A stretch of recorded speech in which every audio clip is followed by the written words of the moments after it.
Hello, my friends. I just wanted to drop some special bonus episodes into the feed that you probably have not heard unless you are a part or an early part of the Patreon for the Life Shift podcast. If you don't know, I do have a Patreon. It currently only has two tiers. One is a $3 a month tier just to support what I'm doing, helps cover production costs. And then there's a $5 tier, which will get you episodes early and just the, I guess, warm fuzzies for helping me out with the Life Shift podcast. But I used to have other tiers where people were so generous and were offering additional money each month to get bonus episodes and possible winnings of t-shirts and all sorts of things. And then I realized a couple months ago that I wasn't able to deliver what I wanted to, especially for those of you that were giving me the extra money. So right now we're just kind of doing the early episodes. You'll always get those. So if you want to support the Life Shift podcast, please jump over to patreon.com/the Life Shift podcast, and you can find that information there. But I come on here because I want to share a series of these bonus episodes that I did early on in the Patreon journey. There are like 20 plus episodes in which I had bonus recordings with previous guests. So I would go back and we would have a conversation about the experience of sharing their story on the Life Shift podcast, catch up on anything.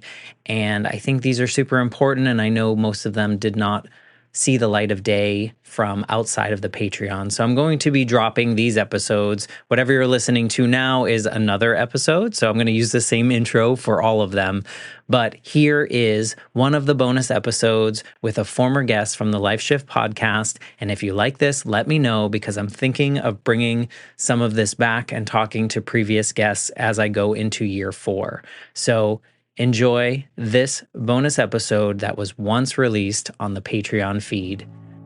I'm Matt Gilhooly, and this is The Life Shift, candid conversations about the pivotal moments that have changed lives forever.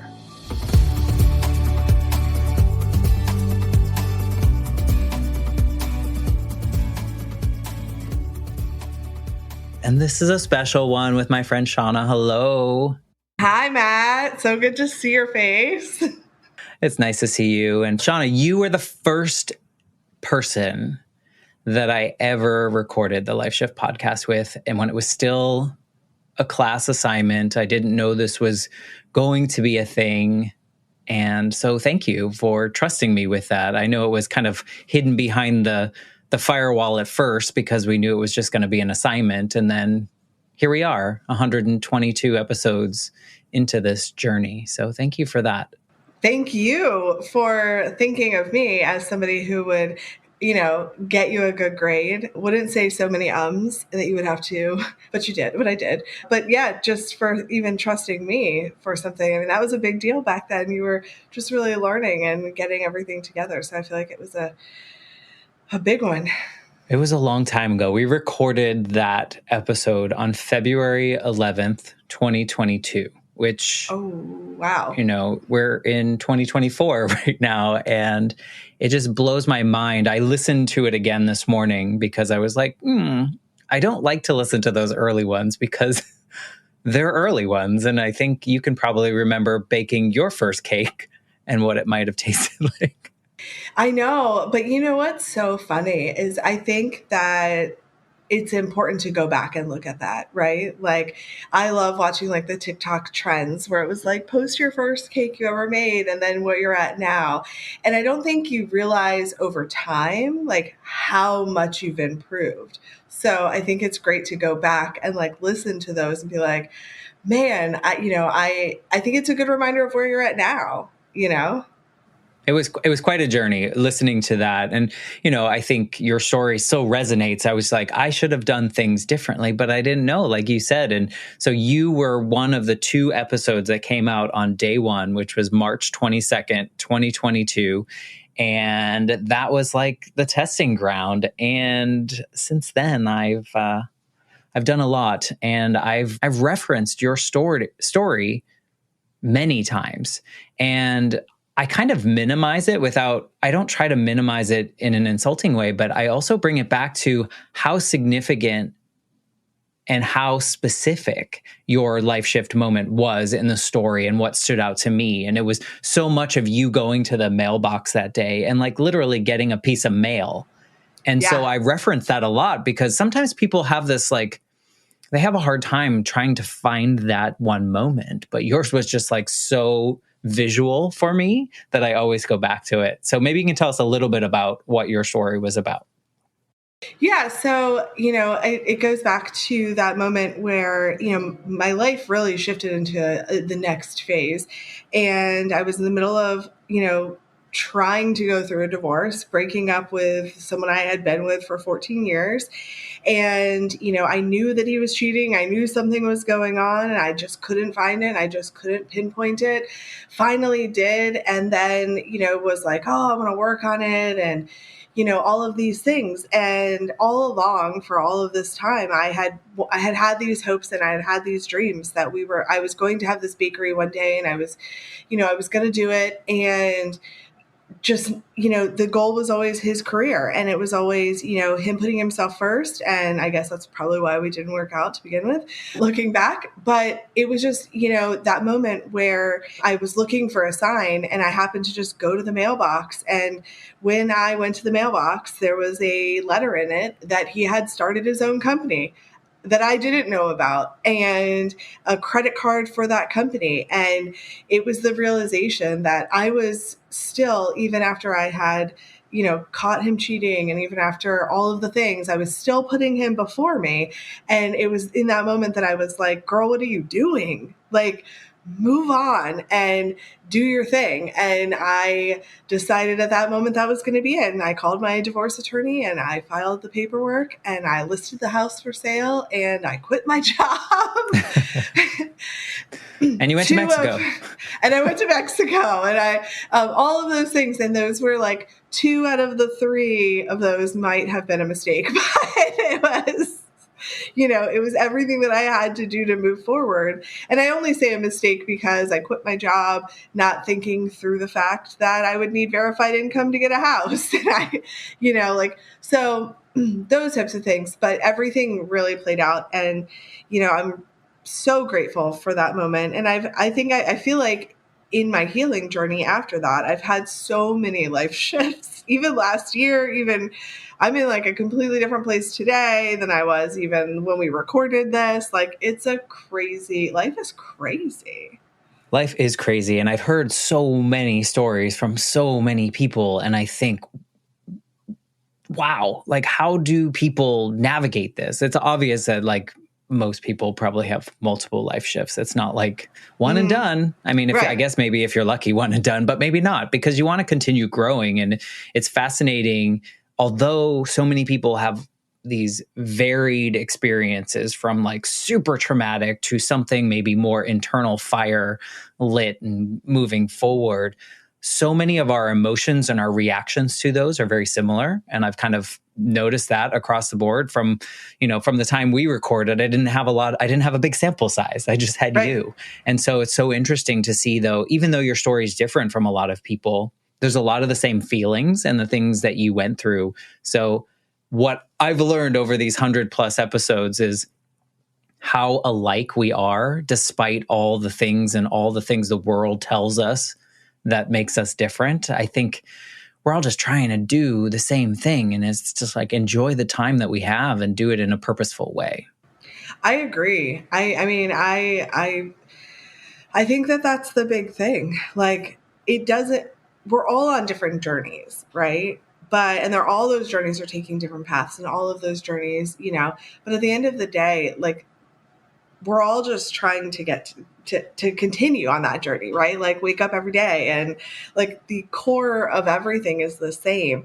And I think that the interesting thing that you bring to light is, there's a lot of different patterns of life shift, right? Like there are like myself, that, was kind of like the divorce was what started it, but then at life shift was really like who I started to become afterwards, and starting my business and doing this and all of those things.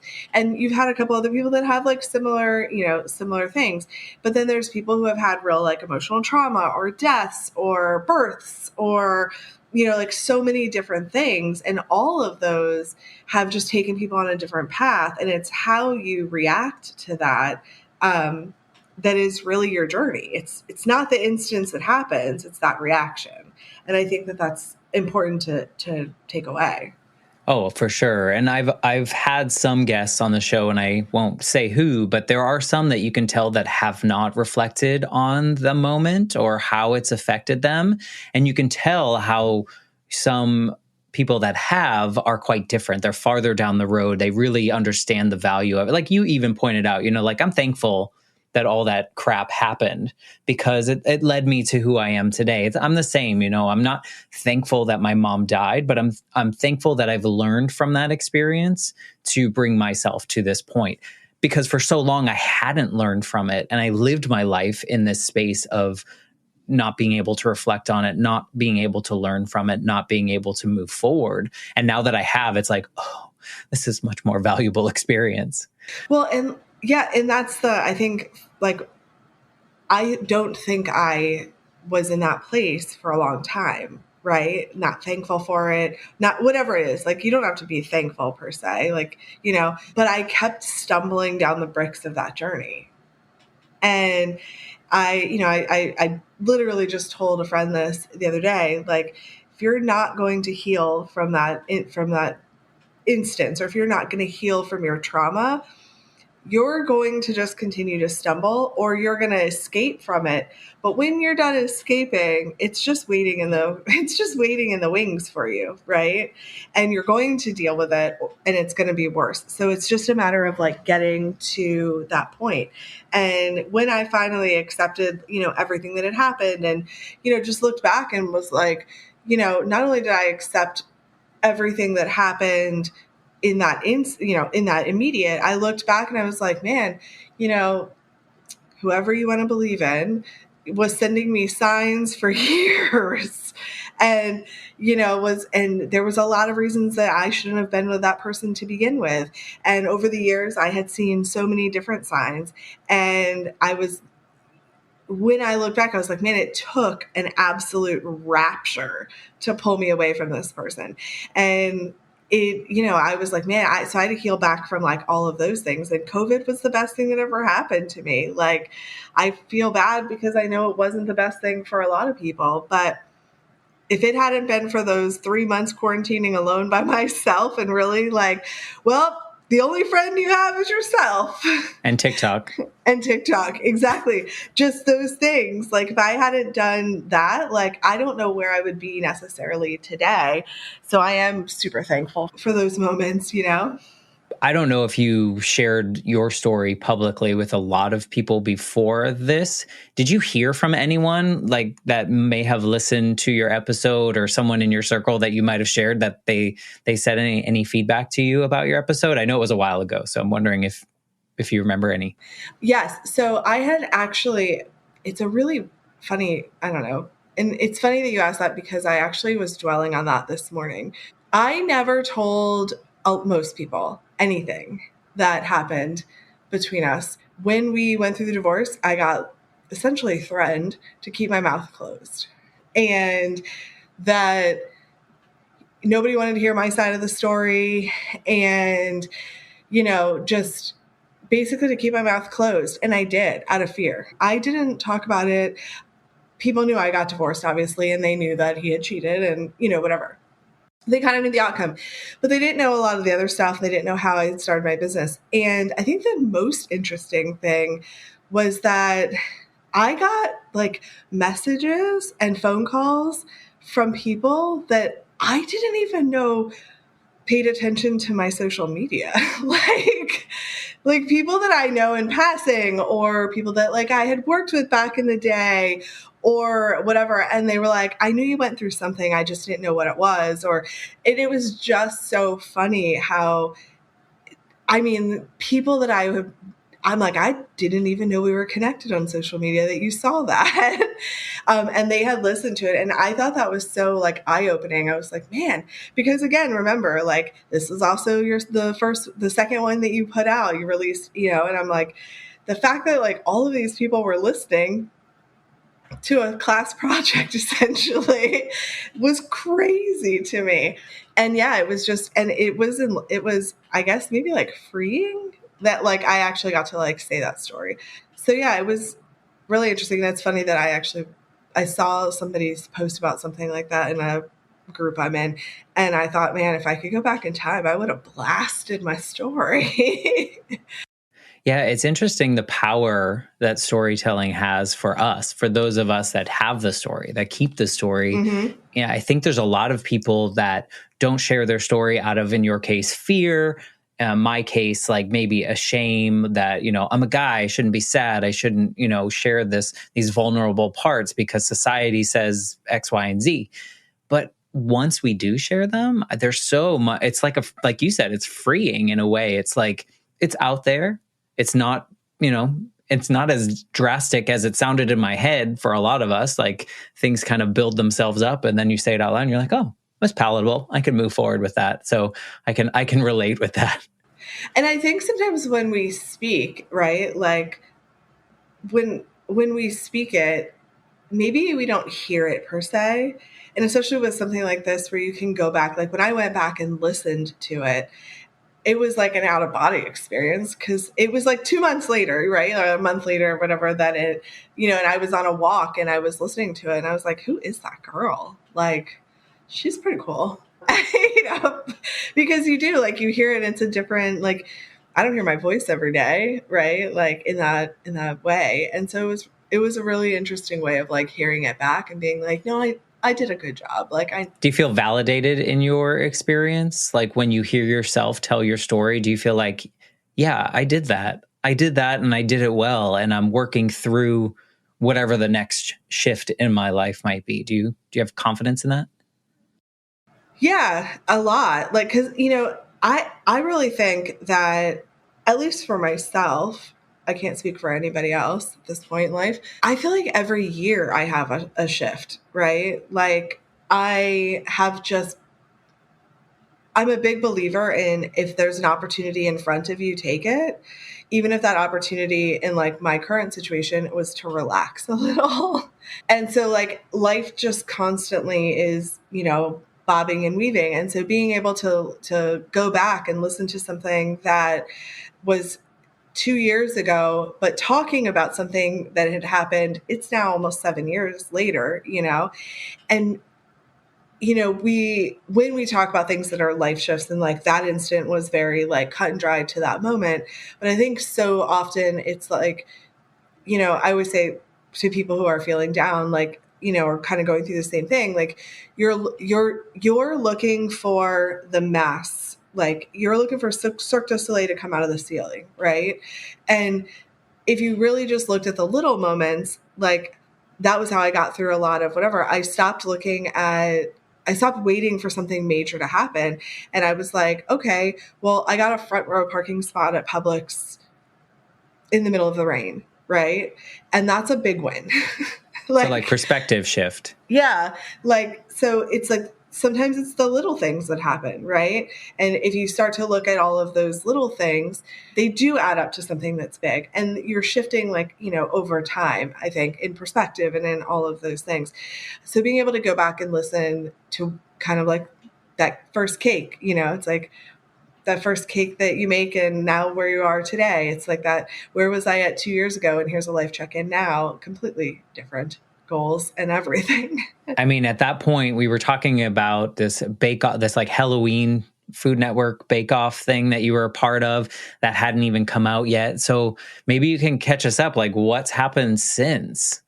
Yeah, so I did Holiday Wars on Food Network, season 4, I think it was episode 2. It wasn't Halloween, you're right. Sorry. It's the same. So I watched same it. Thing. But yeah, one's Christmas, one's Halloween. So I did that, and it was probably one of the best experiences of my life. I just thought that it was amazing. Had gone and, prior to doing that, like my whole entire goal was, I'm going to open this bakery and I'm going to, I had put at this point pen to paper so many times, right? To where I found a space, kind of marked it out, had, an idea, started putting together that budget, trying to figure out, what I was going to do. I, went into a commercial kitchen and then I went into, trying to lease a couple different spaces. And every time I got to where I was literally writing my about to sign my name, something came up and I was like, I can't do this. Like, I can't do it. And I think that over and over and over, I kept getting this, like, I was doing too much, right? Like I had a full-time job and I did this show and I was doing these events and I was producing events and it was just like all of these things. And I kept saying to myself, like, I have to do this. The next step is this. It's like people that are in a relationship and they're like, well, I'm going to get married because it's the next step is that I have to get married, right? That's the progression. And so I kept trying to do that. And then something would happen and I'm like, no, I can't do it. I can't, I'm so sorry. I release the space. I can't do it, whatever. And I did the show. And then I realized, like, none of these people have stores.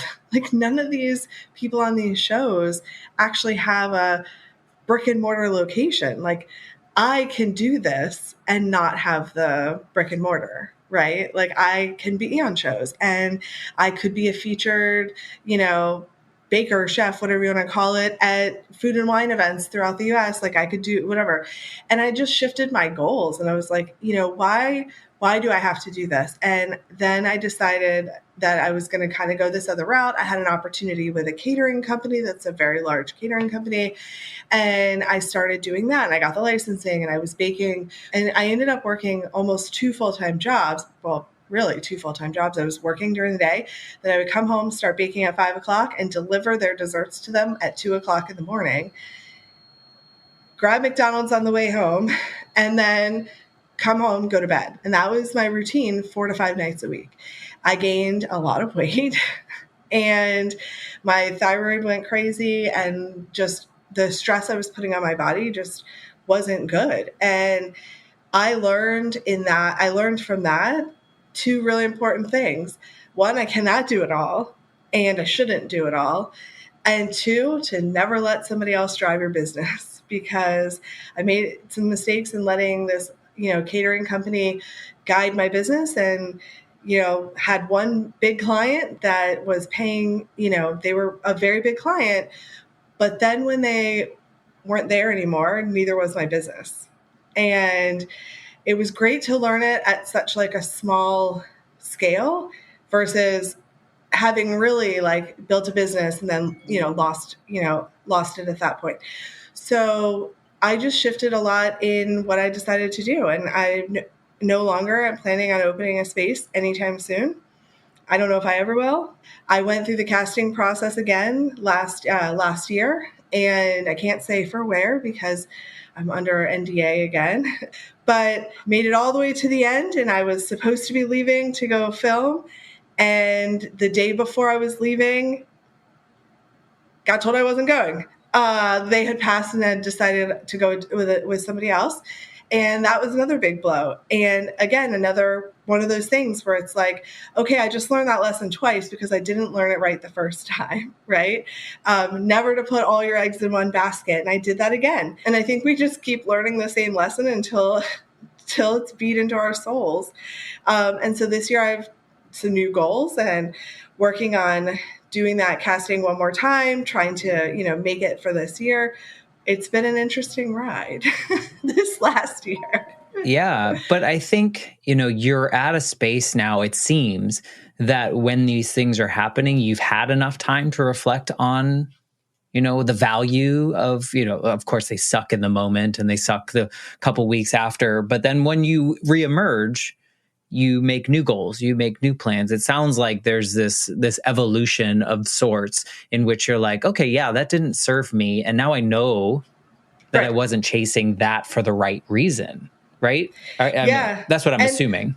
Well, and like am just, so I always say, like, I'm task oriented, right? I need to have a to-do list of things, and I need to have, like, daily, weekly, monthly, quarterly, yearly, whatever it is. Like, I kind of need to have a direction. If I don't have a direction of where I'm going, I will lay down and watch Netflix all day. Which sometimes is okay. Which sometimes is okay, but that's like it. If I have no goal or no end path, right? And it was like, after somebody said to me after I did that show, I said, okay, well, I hit the goal. I made it onto a show, and that was the big goal, right? Now I want to host one or be a judge. And I think it was my mom was like, you should slow down. Like, you were on one show and you lost. Like, maybe you should just set a goal to be on a show again. And I was like, no, I don't work that way, because the goals are big. If you make baby goals, like, people will say, like, oh, you make baby goals to step up to it. And I'm like, no, I make big goals, because everything that's that baby goal will get you to that goal regardless. So yeah, I made it onto a show. Well, now I want to judge, or now I want to host one. So what do I have to do? I have to be on other shows, and I have to continue cooking and creating content. All of that leads up to that big goal. But if I'm only working towards the baby ones, then I'll only But there's hit more baby checklists. Goals. Right. But that's more checks on your list. So maybe you should have 25 baby goals and then that big goal at the end. Then you'll be checking things off all the time. Well, I feel like when people talk about, like, manifestation, right? Like, manifesting your goals. So once I hit it, then that becomes my reality. So now I know I can be on a show. Mm-hmm. Proven, tried and true. So that's no longer the goal. That's a task. Okay. Like, so Fair. now I've created the big goal that's up here, and now doing 1 to 2 other shows and then creating some content, like, all of these things fall into as tasks. So I already I already know I can do that. So now it's the next. And I don't know, sometimes I think it sounds egotistical, but, like, I already did it. I could do it again. I don't think it is. I think for some people like myself I've always had elements of self-doubt. Like, no matter if I graduate with a 4.0 or, whatever it might be, there's always that doubt. Like, oh, did I earn it? Maybe just it was easy, or, like, whatever it might be. And so for people that think like me, it might sound like, well, you did it once. Can you do it again? Whereas I love this mentality of, like, I did it once. I can clearly do it again, which is like kind of what I'm trying to work towards in my confidence and then those pieces. But I love it. So I don't think it sounds egotistical. I think it sounds admirable. I think it sounds like a place that I hope to get to. And so I hope you get to judging the show and doing or hosting it and doing whatever's next. I think judging and then hosting. Is that how that order goes? Yeah, probably judging and then hosting, or one or the other, or however. I don't even know how it goes. I don't even know what the progress would be. But it's so funny, like you said, and I always tell you this. Like, we talk about this, and I'm like, you have to get past your imposter syndrome. Like, that is something that, like, you just have to look at, like, the signs around you, like, in terms for you particularly, like, you're winning awards and people are noticing you, and, like, the Life Shift podcast has really kind of become its own thing, and it's really, like, growing, and it's, like, you sent me one of them, and I'm like, dude, you're on a list of 10 or 25 or whatever it was with, like, who was the celebrity? Drew Barrymore or Reese Witherspoon? Amy Poehler. Amy Poehler, my favorite. And I'm like, that's huge. Like, think of everything that she had to accomplish in her life to get on, even noticed and put on that. And you started as a class and have taken it to this. So think about that. I regret how I responded to that, because at first I was just like, oh, well, someone was like, how do you feel about this? And I was like, well, I feel like I'll just be overlooked because look at all these famous people there. And then they were like, no, Matt, look who you're on this list with. And I was like, oh, you're right. Like, I feel really crappy. For my first response was like, oh, I'm just going to be overlooked. And so you're right. I think a lot of people need to kind of just adopt that, of, like, this confidence. And imposter syndrome is real and it's hard and it exists, but there's a way through, and you're kind of proof of that. Like, I did it. I can do it again. No big deal. Here we go. I'm going to accomplish these tasks.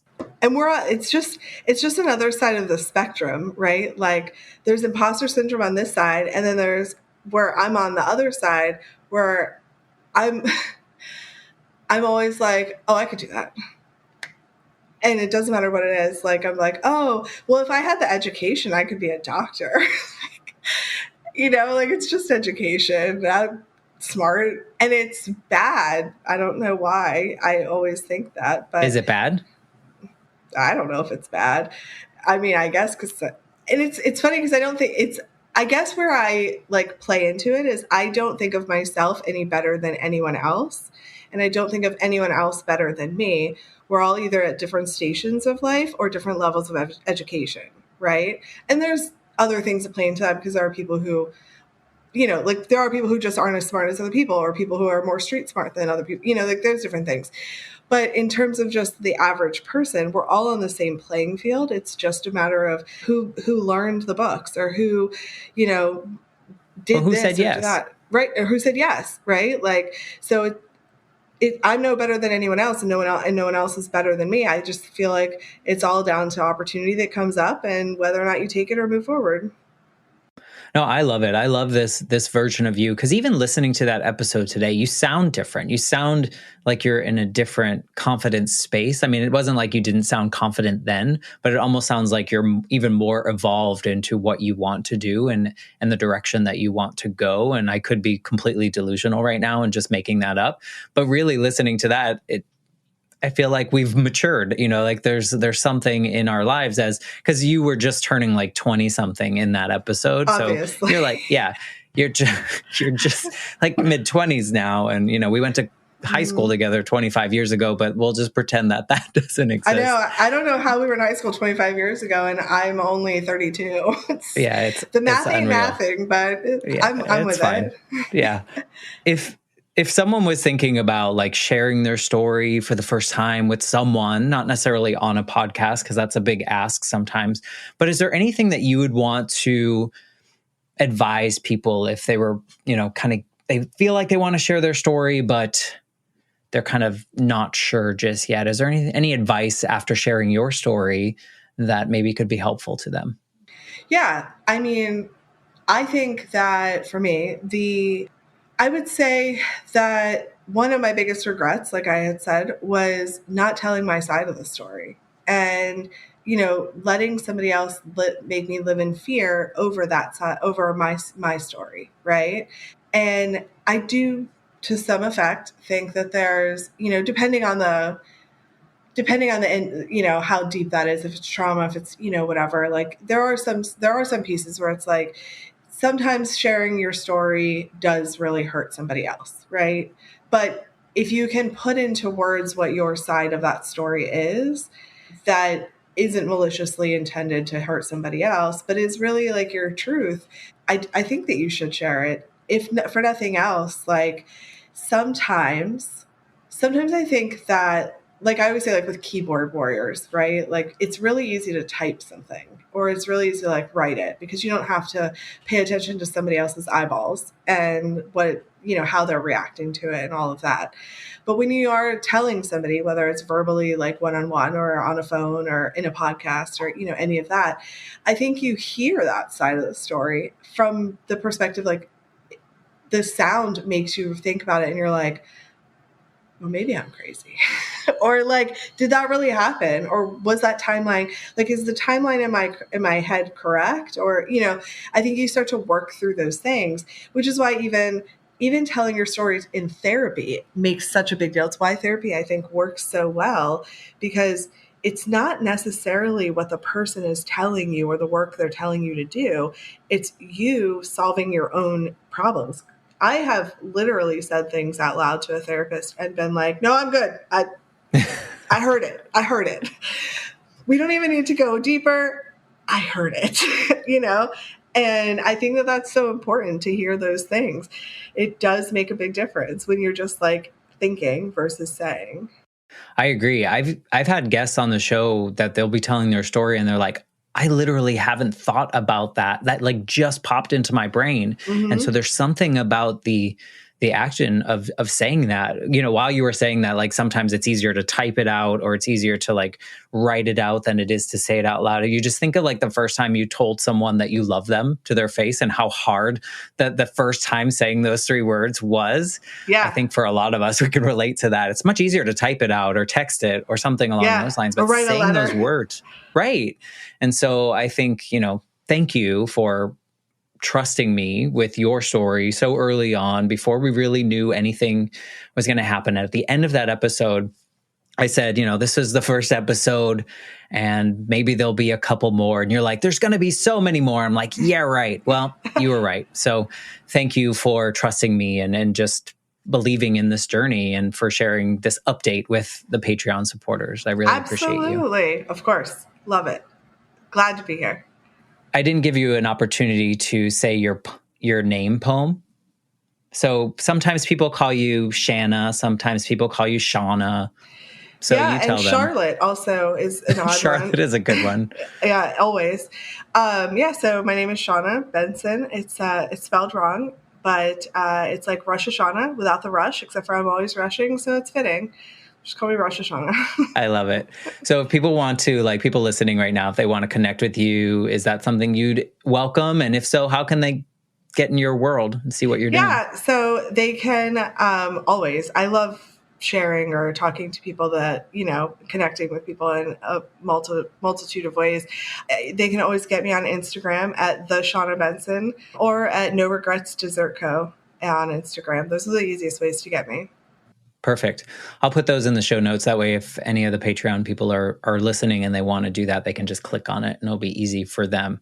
So thanks again. And for those of you listening, thank you for your support. It helps me. I'm a one-person team, so it helps me cover software costs and hardware costs and all the things that come along with being an indie podcaster. So I appreciate you. Thank you so much for your support. And I will be back next month with another bonus episode for the Patreon feed.